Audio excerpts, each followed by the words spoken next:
At 71 years of age, Olympian Maurice Beatson is one of New Zealand's oldest elite athletes.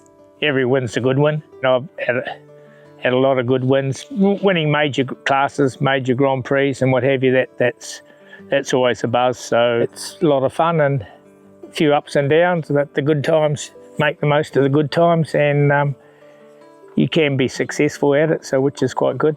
Yeah.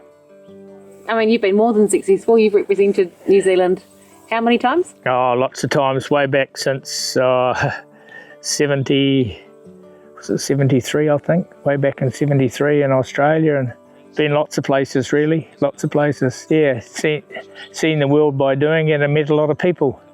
He's represented New Zealand all over the globe, and just last year he competed on the world stage in Florida. And here we go with Maurice, Central Park.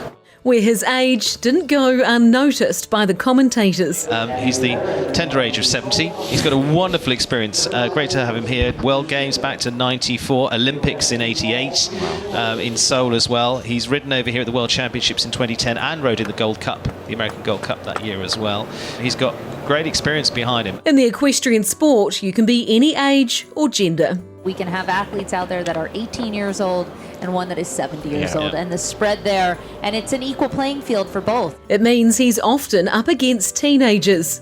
One of the things is try not let them beat you, eh? Something he usually succeeds at. So and Maurice Beatson represent New Zealand next. As he's fortunate to still be fit and uninjured. It's not so good when you fall off and you got to walk out of the arena. You've fallen off a few times. Yeah, if you're going to be in the sport, you've got to be prepared to fall off and take it. I would have to say I'm very lucky I haven't hurt myself. Alongside him every step of the way is his partner, fellow Olympian and silver medalist, Sally Clark.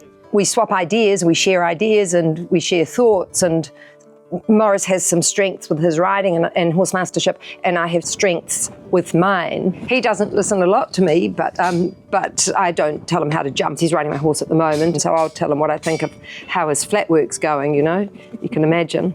We don't think about age. Age doesn't come into it until we want an excuse not to do something.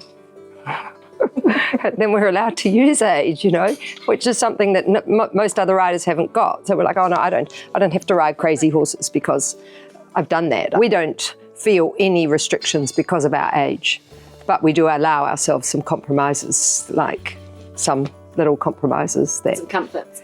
Yeah, that we've earned because of time. And she's earned it more than most, having won silver for New Zealand at the 1996 Olympics in Atlanta. Please rise for the anthem. Hold your medal up, Sally, yes! Making history with Blythe Tate, achieving a quinella, the first ever 1-2 finish for our equestrian team. It so didn't feel like the Olympics until way after. Way after. I was just kind of living, it sounds really weird, but there was me, and then there was this person that won the Olympic medal, and I kind of would look at myself and go, oh yeah, got it, you won it, you did do it, you know, you did it, you know, pinch yourself, you did it. So yeah, it took quite a while before I could really actually feel it. 8 years earlier, Maurice rode for New Zealand at the Seoul Olympics. It was a big mission to go from New Zealand. No, hardly any height restrictions, and where now they do have height restrictions, and also it's more technical nowadays, but you needed a brave horse and to jump at the Olympic Games way back then. Do you think you'll try for another Olympics? Not interested to go to the Olympics nowadays because you actually need to live overseas, spend a lot of time overseas and base yourselves there and somewhere, you know. And the Olympics is, you know, very difficult for New Zealand to get a show jumping team to the Olympics because the other countries have got a lot better because they've got a lot more money, a lot more horsepower, a lot more riders, you know. And when they're not on the road competing and living out of their horse truck, you can find Maurice and Sally at home on their farm near Dannevirke. Horses are a hobby and farming is a business, and I guess it's quite good on a Monday morning. It refreshes you, and Leisure time is actually at the shows. You do it while you can, you know. We don't really have days off unless we leave home and go stay away somewhere else without the horses. One day we'll say, no, that's the end of it. It's a good lifestyle. You know, riding horses, no matter what age, but especially at our age, is incredibly good for your health and your fitness. Sometimes when you get up in the morning and it's raining and stuff, you're thinking, oh, maybe I should call it quits. But no, once you get out there and get on, there's no stopping us.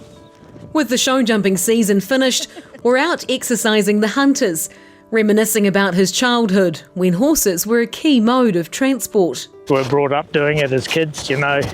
Horses were a thing. We never had motorbikes. Motorbikes went around then. So, you know, people rode horses, lots of kids rode, and so it was the family always had horses, so that's how we got into it. And what's the best thing about it? Probably winning. Winning when you win a good one, it's a lot of fun, yeah. It's an unbeatable feeling. Yeah, it is, yeah. It's a feeling he knows well, having won the Olympic Cup 5 times, the Norwood Gold Cup 4 times, the National Show Jumping Champs 3 times, and he's just notched up his 215th Grand Prix title. We lacked a bit of major horsepower this year, but we rode a horse for 2 or 3 months, and so I was lucky to win a Grand Prix, but we'll just keep chipping away at it and see what happens. You got more Grand Prix left in you? Yeah, got a few more. Probably need probably need the right horse at the moment. We've just got younger ones, so you know we'll just keep working away at it. Getting a horse up there and doing well, it's always a good achievement. You know, if you train it and start off as a young horse and get it up, winning Grand Prix is quite rewarding. Sometimes it doesn't sink in straight away, but you know you've achieved something. You've been working towards something and you've achieved it. And if it's worth good money, that's always a better feeling. Because to help fund such an expensive sport, Sally and Maurice run a business, breeding and producing top competitive horses. One of the nicest things is that we work together. You know, if you'd said to me, do you want to be with a horse person? I'm like, no way do I want to be with a horse person. That's the thing that for me is that how well it works for us. And yes, we argue about stuff, but in the end, we're doing our own horse, our own thing. We are lucky, we do realise that. Where do you see the future of equestrian heading? Oh yeah, it's tough because the days of farmers and farms and people, having more easier access to horses and horse activities pretty much gone right downhill, for want of a better word. And it's more and more expensive. In 2024, Maurice was inducted into the Equestrian Hall of Fame for his dedication and success in the sport. Equestrian sport is a great learning curve, You never know it all, never ever know it all, and you keep learning all the time. Every horse is different and so they do test you. What's your advice to other people out there that are riding and are hoping to do as well as you and ride for as long as you? Work hard. It's dead simple, work hard. Think about the sport. It's very much a thinking game. You've got to be a smart thinker, a quick thinker, and look after your horse. Any plans of retirement? No, I don't know. Another year or two. We just play it by ear, play it month by month, year by year. It'll tell us when it wants us to. But we sort of talked about it, and when Maurice didn't have a Grand Prix horse, that he wouldn't keep riding. But and what else would we do? Sit in the chair? Just sitting in the chair is not a good thing to do. We're not going to go on forever. As soon as it becomes difficult, that's the time to leave. But until that time comes, he'll still be out there proving age really is just a number.